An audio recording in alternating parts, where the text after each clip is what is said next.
सबसे बड़ा सवाल यहाँ ये उठता है कि जब वाइस चांसलर की जब नियुक्ति के लिए जब वो गए थे तो साथ में शिक्षा मंत्री भी जाते, साथ में आरजेडी के जो गुट के जो कुछ नेतागण थे तेजस्वी यादव जाते, आलोक मेहता जो भी शिक्षा मंत्री बने आज ही शपथ ली है वो अभी हाल के 2-3 महीनों में वो पूरे तरीके से लग रहे हैं सत्ता परिवर्तन।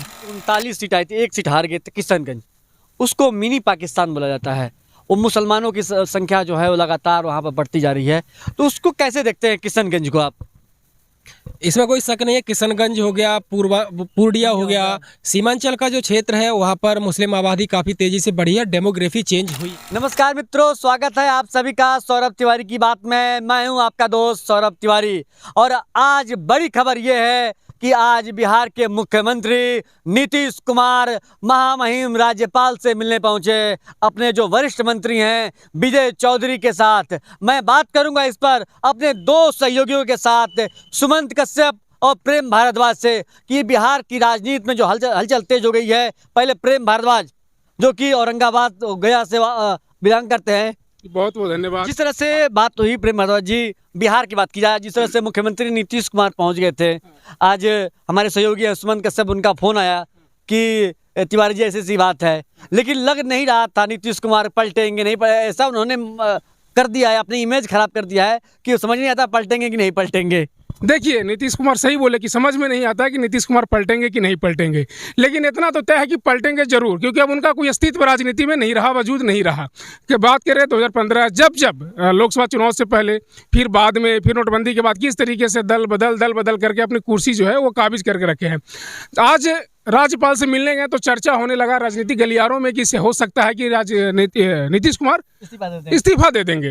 हालांकि जब बयान आने लगा किस तरीके से कि नहीं कि वाइस चांसलर के लेकर जो है उसकी नियुक्ति, लेकिन सबसे बड़ा सवाल यहाँ ये उठता है कि जब वाइस चांसलर की जब नियुक्ति के लिए जब वो गए थे तो साथ में शिक्षा मंत्री भी जाते, साथ में आरजेडी के जो गुट के जो कुछ नेतागण थे तेजस्वी यादव जाते, आलोक मेहता जो भी शिक्षा मंत्री बने आज ही शपथ ली है वो जाते, तो काफ़ी नाराजगी भी चल रही होगी कुछ को लेकर। हो सकता है कि आने वाला समय में सरकार जो है नीतीश कुमार जो है वो पलटेंगे और हो सकता है कि बीजेपी के साथ वो चले जाएं। कोई बड़ी बात नहीं है, बिहार में ऐसे भी 2 चीज़ मशहूर है, एक नीतीश का शासन और एक दारूबंदी।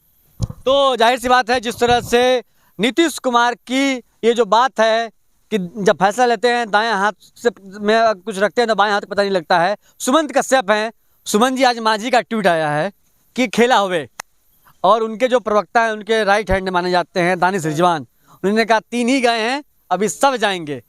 यानी लग रहा है बिहार में परिवर्तन। सर निश्चित तौर पे जिस तरीके से माहौल बना है अभी हाल के 2-3 महीनों में, वो पूरे तरीके से लग रहे हैं सत्ता परिवर्तन। कुछ चीज़ों पे अब मैं प्रकाश डालूंगा। अब के पाठक को ले लीजिए, अब जानते होंगे के पाठक से। के पाठक का क्या सीन है? के पाठक ने वहाँ के शिक्षा मंत्री की बात नहीं मानते हैं, लेकिन वो नीतीश के करीबी है, कुछ नहीं हो पाया है। और ये ईगो का लड़ाई था सर, डिपार्टमेंट चेंज करवा देना मंत्री को, ना कि उस के पाठक का उस पद से बर्खास्त करना, ये बड़े सवाल था। उसके बाद लोकसभा चुनाव, नीतीश कुमार एक ऐसे नेता है सर, अपने घाटा कभी नहीं देख सकते हैं। आरजेडी और जेडीयू के गठबंधन में के बाद लोकसभा चुनाव में जो सर्वे अभी आए हैं, जो डिजिटली सर्वे चल रहे हैं, उसमें साफ तौर पे साफ हो गया है कि बिहार में लोकसभा सीट जेडीयू कम जीत रहे हैं, आरजेडी ज़्यादा जीत रहे हैं। ये दर्द कहाँ छिपा पाएंगे नीतीश कुमार, ये तो निकलना ही तय है। तो इसलिए अब वो उनके पास एक ही रास्ता है, बीजेपी की तरफ पूरे तरीके से रुख मोड़ लिया है। राज्यपाल जी से मिले हैं, अंदर खाने से खबर आ रहे हैं सर कि बहुत जल्दी खेला होगा। तो जिस तरह से गृह मंत्री हैं अमित शाह, उनका बयान आया था, अभय प्रताप जी हैं, मैं उनसे बात करूंगा। अमित शाह ने कहा था कि अगर प्रस्ताव आता है तो हम बात करेंगे। अभय जी, कल तक अमित शाह कह रहे थे दरवाजे बंद हैं, लेकिन अब कह रहे हैं कि प्रस्ताव आ गया, बात करेंगे।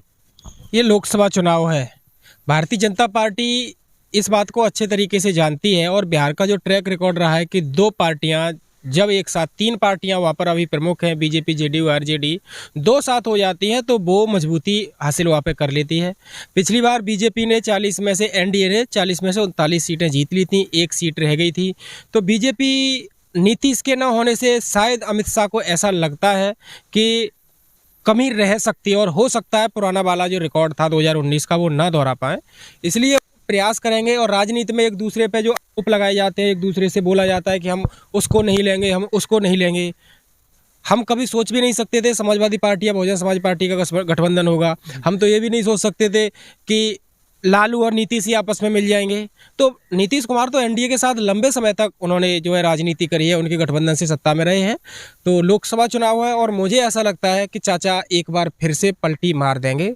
अभी समय काफ़ी बाकी है और नीतीश कुमार को, जैसे अभी आपने जिक्र किया कि बाएं हाथ में क्या करते तो दाएं हाथ को पता नहीं चलता है, तो नीतीश कुमार के दिमाग में ये चीज़ आई कि अगर वह एनडीए के साथ जाने से वो लोकसभा में 15 सीटें जीतने की स्थिति में हैं और इंडिया गठबंधन में वो इतनी सीटें नहीं जीत पा रहे, तो नीतीश कुमार आसानी के साथ पलट जाएंगे। क्योंकि नीतीश का जो एक आपकी जो पहचान है वो राष्ट्रवादी पत्रकार के रूप में है, जो पिछली बार आपने भी जिक्र किया कि 39 सीट आई थी, 1 सीट हार गए थे किशनगंज, उसको मिनी पाकिस्तान बोला जाता है। वो मुसलमानों की संख्या जो है वो लगातार वहाँ पर बढ़ती जा रही है, तो उसको कैसे देखते हैं किशनगंज को आप? इसमें कोई शक नहीं है, किशनगंज हो गया, पूर्णिया हो गया, सीमांचल का जो क्षेत्र है वहाँ पर मुस्लिम आबादी काफ़ी तेज़ी से बढ़ी है, डेमोग्राफी चेंज हुई है और वहीं पर बीजेपी मात खा गई थी। तो वही था, देखिए मुसलमानों के वोट का एक पैटर्न अच्छा होता है कि मुसलमान उस पार्टी को जो बात कही जाती है कि पार्टी को वोट करता है। मेरा व्यक्तिगत तौर पर पिछले 2014 के बाद से ऐसा आकलन रहा है कि मुसलमान उस कैंडिडेट को वोट करता है जो कैंडिडेट बीजेपी को हराने के लिए उसे लगता है कि मजबूत है।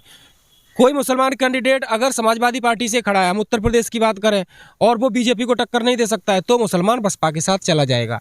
तो वहाँ वही हुआ, वो ये थे कि उन्होंने पूरे तरीके से संयुक्त रूप से वोट किया, उन्हें अपना प्रत्याशी जिताना था, बीजेपी को हराना था। अपने से ज़्यादा जिताने से ज़्यादा उनके दिमाग में ये चीज़ कहीं ना कहीं आ गई है कि वह भारतीय जनता पार्टी को हराने की बात करते हैं।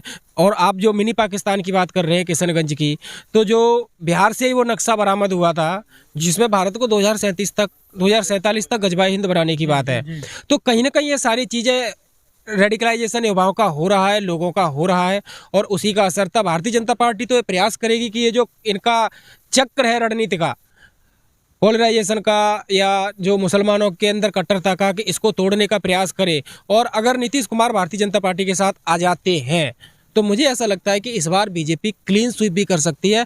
लेकिन लालू यादव इसी कारण नीतीश को नहीं छोड़ना चाहेंगे लोकसभा चुनाव में, क्योंकि उन्हें लगता है कि अगर ये गए नीतीश कुमार जी तो लालू यादव का हाल, आरजेडी का हाल फिर से 2019 जैसा हो सकता है। सुमन जी, आखिरी सवाल लेंगे। अभी आज आपका फोन आया मेरे पास कि नीतीश कुमार गए हैं, सबसे पहले आपने ब्रेक किया, लेकिन मुझे लग रहा था कि जैसे सूचना थी कि कुलपतियों का नियुक्ति का मामला है, जैसे हमारे प्रेम भारद्वाज ने बताया, और जैसा कि बजट सेशन आने वाला है, लेकिन अब जाएंगे तो इस्तीफा देंगे।